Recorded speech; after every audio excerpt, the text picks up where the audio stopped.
ნახეთ ჩვენი ეს ფოტო იცი რა კარგი.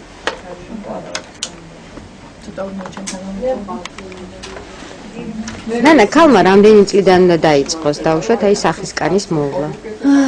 სახის კანის მოვლა უნდა დაიწყოს 25 წლიდან. მაგრამ ყველაზე კიდურეს შემთხვევაში 30 წლიდან თუ უნდა რომ იყოს მოვლილი ქალი, ხო? ეს არ ნიშნავს რომ 25 წლიდან თუ არ დაიწყებ წელში რამე საშინელება დაგემართება, მაგრამ რომ იყო მოვლილი, უნდა 25 წლიდან დაიწყოს უკვე შესაბამისი შესაბამისი პროცედურებით მოვლა. თუ უნდა დაიწყოს ეს მოვლა, ალბათ სახის კანის შემოწმებით თუ როგორ? რა თქმა უნდა, სწორად უნდა დაიწყოს. პირველი ხდება კანის ტიპის განსაზღვრა, რა ტიპის კანი აქვს პაციენტს და ასაკის და შესაბამისად, იმ მომენტში რა პროცედურები სჭირდება. ახალგაზრდა ასაკში ძირითადად დატენიანების პროცედურები არის, საჭიროებიც არის, რომ გაიკეთოს, ხო? დატენიანება და დასუფთავება კანის. უფრო მეტად ესეთ ასაკში ხდება გამონაყარი, ლაქები, იმიტომ რომ ახალგაზრდები სწორად ვერ უვლიან სახეს. აი ამ ასაკში ძირითადად ეს პროცედურები გვაქვს, გამონაყარის შემდგომი პრობლემები კანზე და დატენიანება კანის. რაც შეეხება 30 წლიდან, 30 წლიდან უკვე შეიძლება ჩაითოს გამაახალგაზრდებელი პროცედურები, იმის დამოუკიდებლად თუ რა პრობლემა არის სახე. ზოგჯერ არის 30 წლის პაციენტი ისეთი დანაოჭებული, რომ შეიძლება ვიღაცას 40 წლის ასაკში არ ქონდეს ისეთი ნაოჭები. ეს არის უკვე მოვლაზე დამოკიდებული. ლევის უმეტესობა მიმართავს ბოტოქს, ხო? რამდენად არის ეს მიზანშეწონილი, რამდენჯერ შეიძლება მისი გაკეთება და თქვენ ვიცით რომ ბევრი უარყოფითი შედეგიც აქვს. რატომ დგება ეს შედეგი და მერე თუ სწორდება? ხო, ესე იგი ბოტოქსი ეს არის მიმიკური ნაოჭების მოგვარებისთვის შექმნილი პროცედურა. მაგრამ ეს არის ტოქსინი, რომელიც იწვევს კუნთის გაჩერებას, მიმიკური კუნთის გაჩერებას და აი ამის ხარჯზე ხდება ნაოჭის გასწორება. ამიტომ რა თქმა უნდა ეს არ არის სასარგებლო, ისე როგორც მეზოთერაპია და სხვა სასარგებლო პროცედურები, ეს არ არის დიდად სასარგებლო პროცედურა, მაგრამ თუ არის ეს მიმიკური ნაოჭები, სხვანაირად არის შემთხვევა, რომ ბოტოქსის გარდა სხვა ვერაფრით ამას ვერ მოვერევით. ამიტომ ასეთი პაციენტისთვის არის აუცილებელი და კარგი შედეგის მომტანი პროცედურა. თქვენ ეს აკეთებთ ახლა? ეხლა ვაკეთებთ ოზონოთერაპიას, ეხლა ვატარებთ ოზონოთერაპიას. ეს არის ინექციური მეთოდი, ანუ კოსმეტოლოგიაში გვაქვს არაინექციური მეთოდები და გვაქვს ინექციური მეთოდები. ეხლა ამ წუთში ვაკეთებთ ერთ-ერთ ინექციურ მეთოდს, ეს არის ოზონოთერაპია. ოზონოთერაპია ეს არის კანის გამაჯანსაღებელი პროცედურა, ანუ ეს არის უკვე სამკურნალო პროცედურა, რომელსაც თითქმის არ გააჩნია უკუჩვენება და არ აქვს გვერდითი მოვლენები. ოზონოთერაპია აკეთებს კანის ლიფტინგს, მუშაობს ტონუსის ამაღლებაზე, ლაქების გაღიავებას, ანუ შეგვიძლია გამოვიყენოთ როგორც ახალგაზრდა ასაკში აი ამ გამონაყარის სამკურნალოდ, ასევე ანტიასაკობრივ პროგრამაშიც ნაოჭებისთვის და კანის ტონუსის მოსამართლებლად. არის საკმაოდ ძვირფასი პროცედურა. იცი კი არანაირი გვერდითი მოვლენები მას არ არის. ერთადერთი სისხლის შეუდედებლობა, ასეთი ჰემოფილია, ასეთი დაავადება, ერთადერთი აი ამ შემთხვევაში არ შეიძლება. დანარჩენი თითქმის არ აქვს უკუჩვენება ოზონს. არანაირი ალერგიის არ გვეშინია ამ პროცედურის დროს და ძალიან თავისუფლად ვაკეთებთ ყველა პაციენტს. აი ნანა, რომ არა ჩხლეტა დაუშვათ იგივე ბოტოქსი, იგივე ოზონი, თუ არის რაიმე ისეთი კრემები, რომელიც მოუხდება სახის კანს? გარდა ინექციური მეთოდებისა არის უამრავი არაინექციური მეთოდებიც. ანუ ეს არის მოვლის პროცედურები, რომელიც კეთდება სხვადასხვა ნიღბებით და კრემებით. გვაქვს საკმაოდ ეფექტურები ეს პროცედურებიც, მაგრამ ისეთი ხანგრძლივი ეფექტი, როგორიც აქვს ინექციებს, რა თქმა უნდა, ამ პროცედურებს ესეთი ხანგრძლივი ეფექტი არ აქვს. ანუ ეს პროცედურები გათვლილია ძირითადად, ერთი კვირა, მაქსიმუმ ორ კვირიან შედეგზე, რომ იმ მომენტში იყოს პაციენტი მოვლილი და ინექციებს რაც შეეხება დაუშვათ ფილერები ჩერდება 1 წელი, ბოტოქსზე გვაქვს 4-დან 6 თვემდე ეფექტი, ხო? ხანგრძლივი ეფექტია გათვლილი ინექციური მეთოდები. ასეა ოზონოთერაპიაც. ვაკეთებთ კურსებად, კვირაში ერთხელ კეთდება პროცედურა, ან უნდა ჩატარდეს 8-10 პროცედურა, რომ ჩაიტაროს პაციენტმა ერთი სრული კურსი და მერე ეს ყოფნის თითქმის 1 წლის განმავლობაში. ანუ სისტემატურად მერე აღარ ჭირდება სხვა პროცედურა. ეს მოვლის პროცედურები იძლევა კარგ შედეგს, ოღონდ ხანმოკლეა შედეგი, ვიდრე ინექციური მეთოდების, თორე ისევ მოვლის პროცედურები გვაქვს უამრავი და ძალიან კარგი პროცედურებით, რომელიც არის საკმაოდ ეფექტური. თქვენ რას ურჩევთ დავთვალოთ სახლის პირობებში რა შეიძლება ქალმა იხმაროს? სახლში მოვლა ენიშნება იმ პრობლემის და მიხედვით, რაც აწუხებს იმ ეტაპზე.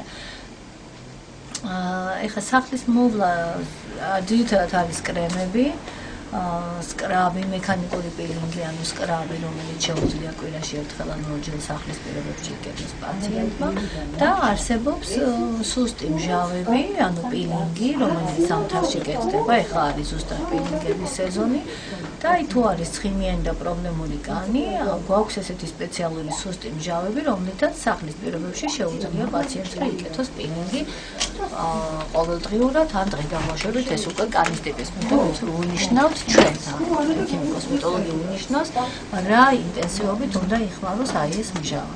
დანარჩენი ეს ჩვეულებრივი მოვლა, ასე არის დასაბანი საშუალება, ტონიზაცია, რაც უნდა ყოველდღიურად სახლის პირობებში გაიკეთოს პაციენტმა.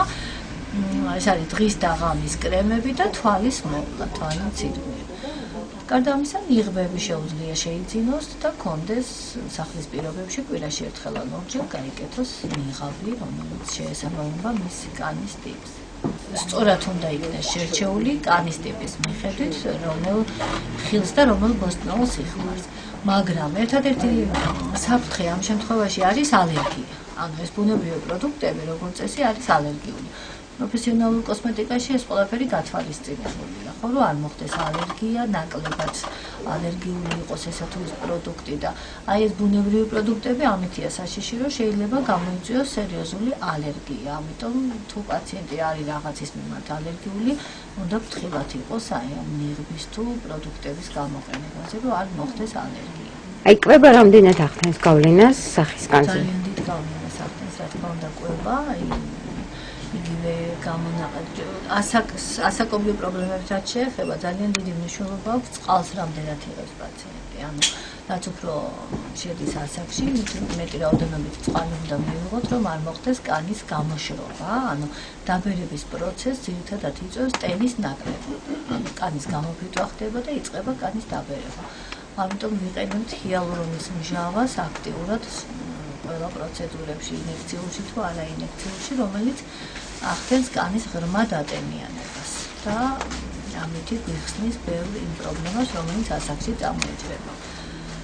რაც შეეხება კვებას, ეს ძირითადად გამონაყარის დროს, ცხიმიანი და პრობლემური კანის შემთხვევაში, რა თქმა უნდა, ალერგიული პროდუქტები, გამაღიზიანებელი, ცხარე, მჟავე, ესეთი პროდუქტების მიღება არ არის სასურველი. ამიტომ, როდესაც ასეთი პრობლემებია პაციენტთან, ჩვენ აუცილებლად ვიმორჩევთ რა უნდა იკვებოს და რა პროდუქტი უნდა შესხუდოს. ეხლა რა პროცესს ვიწყებთ? ეხლა ვიწყებთ ოზონოთერაპიას, მორიგი პროცედურა ოზონოთერაპიის. ანუ ამ შემთხვევაში ინექციებით ოზონი შეყვავს კანქვეშა შრეში, რაც იმას ნიშნავს, რომ კანქვეშა შრე მდიდრდება ჟანგბადით და ეს უზრუნველყოფს ბევრი პრობლემის გადაჭრას, რაც არის. ამ შემთხვევაში ჩვენ გვინდა ლიფტინგისთვის, არის ატონიური კანი, ტონუსის დაქვეითება და ასაკობრივი პრობლემები. ამ კონკრეტულ შემთხვევაში ოზონს ვაკეთებთ აი ამ პრობლემების მოსახსნელად. ანუ ეხლა ტარდება ოზონოთერაპიის მორიგი პროცედურა. ეს მხოლოდ სალონურ პირობებში უნდა სახში ამას ვერავითარ შემთხვევაში ვერ და ანუ ეს არის პროფესიონალური პროცედურა, რომელიც უნდა გაკეთდეს კაბინეტში.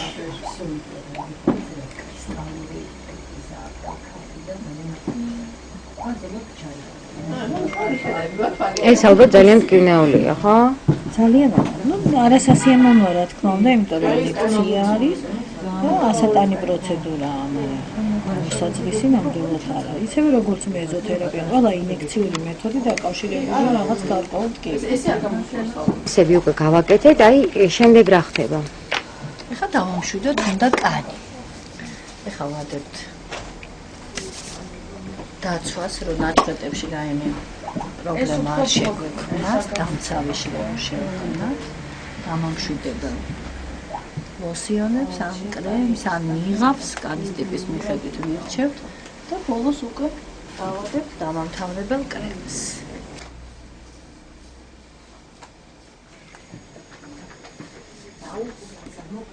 შემდეგი ნაბიჯი რა არის?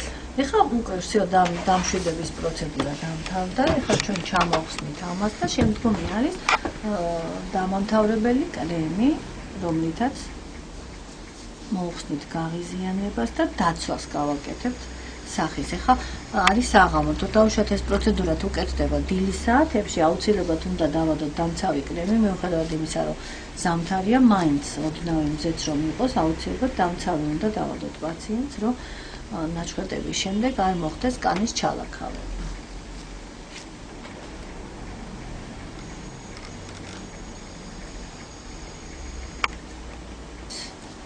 წასმასაც აქვს მნიშვნელობა. ძირითადად ხდება სამასაჟე ხაზებზე კრემის დადება და ასე უნდა შევიყვანოთ კანში. ოზონის შეყვანის პროცედურა დასრულდა. დასრულებულია დამცავი კრემით დავამთავრეთ პროცედურა. ეს სიწითლე დღეს ჰიპერემია იქნება შენარჩუნებული, ხვალისთვის უკვე პაციენტს არანაირი გაღიზიანება სახეზე აღარ იქნება. მესამე დღეს კანი არის წინმალე მდგომარეობაში ოზონის შემდეგ.